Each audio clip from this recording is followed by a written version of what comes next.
अल्हम्दुलिल्लाह रब्बिल आलमीन वस्सलातु वस्सलामु अला सय्यिदिल अंबियाइ वल मुरसलीन अम्मा बाद फ़अऊज़ु बिल्लाहि मिनश शैतानिर रजीम बिस्मिल्लाहिर रहमानिर रहीम अस्सलातु वस्सलामु अलैका या रसूलल्लाह व अला आलिका व अस्हाबिका या हबीबल्लाह अस्सलातु वस्सलामु अलैका या नबीयल्लाह व अला आलिका व अस्हाबिका या नूरल्लाह। मीठे मीठे इस्लामी भाइयों, दुरूद पाक पढ़ने के बेशुमार फ़ज़ाइल व बरक़ात हैं। मुस्तफ़ा जान रहमत शम्अ बज़्म हिदायत सल्लल्लाहु ताला अलैहि वसल्लम का फरमान आलीशान है कि जो कोई शख्स मुझ पर एक बार दुरूद पाक पढ़ता है, अल्लाह ताला उस पर 10 रहमतें नाजिल फरमाता है, उसके 10 गुनाहों को मिटा देता है और उसके 10 दरजात को बुलंद फरमाता है। तो सुभान अल्लाह, एक दुरूद पाक पर इतनी बरकतें हैं, तो जो कसरत से दुरूद पाक पढ़ते हैं उनको कितनी बरकतें नसीब होती होंगी। तो हम सबको मिलकर कसरत के साथ दुरूद पाक पढ़ने हैं। आइए मिलकर मोहब्बत के साथ बाआवाज़ बुलंद दुरूद पाक पढ़ लें। सल्लु अलल हबीब सल्लल्लाहु ताला अला मुहम्मद सल्लल्लाहु अलैहि वसल्लम।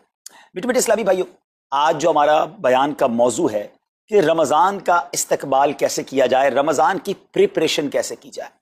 देखिए, हमारे घर पे जब कोई मेहमान आता है, हम उसकी तैयारी करते हैं, उसके लिए हम एक अच्छी यूँ समझिए कि प्रिपरेशन करते हैं, और जैसा मेहमान वैसी तैयारी। जिसके लिए दिल में ज़्यादा मोहब्बत होती है उसके लिए हम ज़्यादा तैयारी करते हैं। तो अब ज़रा आप सोचिए कि ऐसा मेहमान जो हमारी मग़फ़िरत करवाने आ रहा है, ऐसा मेहमान जो हमें बख्शवाने आ रहा है, तो फिर हमें उसके लिए कितनी कोशिश करनी चाहिए।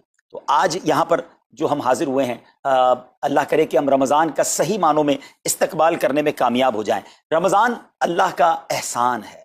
रमज़ान की अहमियत को समझने के लिए यही काफ़ी है कि प्यारे आका अलैहिस्सलाम फरमाते हैं कि अगर मेरी उम्मत को मालूम होता कि रमज़ान क्या है तो वो तमन्ना करते कि सारा साल ही रमज़ान हो।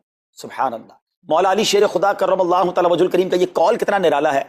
आप फरमाते हैं अगर अल्लाह तबारक व तआला को इस उम्मत को अजाब देना होता तो इस उम्मत को रमज़ान और सूरह इखलास अता ना फरमाता। इसका मतलब क्या हुआ कि ये बख्शवाने, अजाब से बचाने के लिए आ रहा है, रहमतें बरसाने के लिए आ रहा है। कारोबारी लोग भी मुझे सुन रहे होंगे, जिस इलाके में जिस स्टोर पर कोई डिस्काउंट होता है, कोई स्कीम होती है, फ़ायदा होता है, हम उधर पहुँच जाते हैं।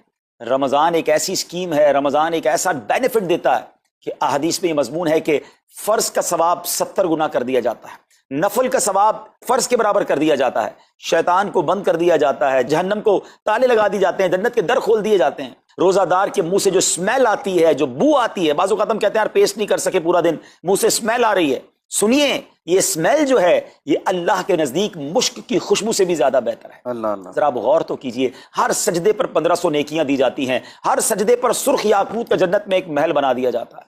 इतनी नेकियां, फिर वो कितना बदनसीब है जो रमज़ान में भी इबादत ना करे, रमज़ान में भी अल्लाह को राज़ी करने में कामयाब ना हो। रोज़ाना इफ्तार के वक्त 10 लाख गुनाहगार बख्श दिए जाएं, और जनाब हर जुम्मे को जब रमज़ान में जुम्मा आए तो हर लम्हे 10 लाख गुनाहगार बख्शे जाएं, तो करोड़ों अरबों लोगों की बख्शिश गोया रमज़ान में होनी है। तो फिर हमें उसकी कैसी तैयारी करनी चाहिए, कितना सवाब कमाने के बारे में सोचना चाहिए।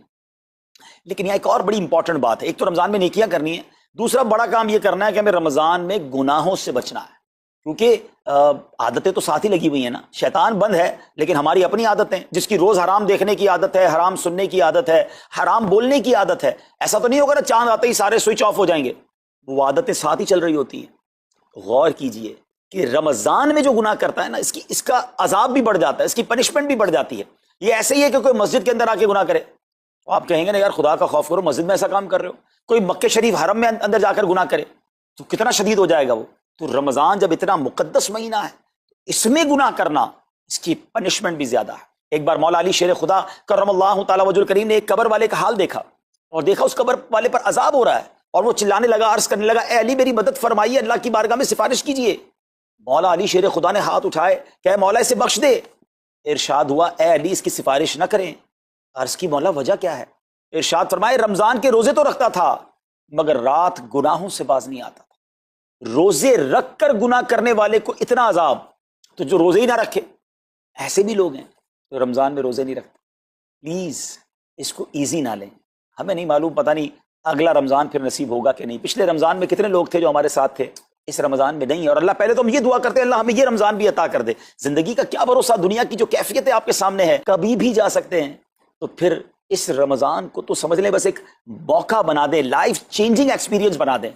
बस इसमें इबादत करनी है, इसमें खूब सजदे करने हैं, इसमें रोजे रखने हैं, इसमें तरावी पढ़नी है, इसमें गुनाह नहीं करने हैं। اور آئیے میں آپ کو بتاتا ہوں کہ نبی پاک صلی اللہ تعالی علیہ وسلم رمضان کیسے گزارتے تھے. ایک مسلمان کے لیے اس سے بہترین رول ماڈل کیا ہوگا کہ رمضان میرے آقا کیسے گزارتے.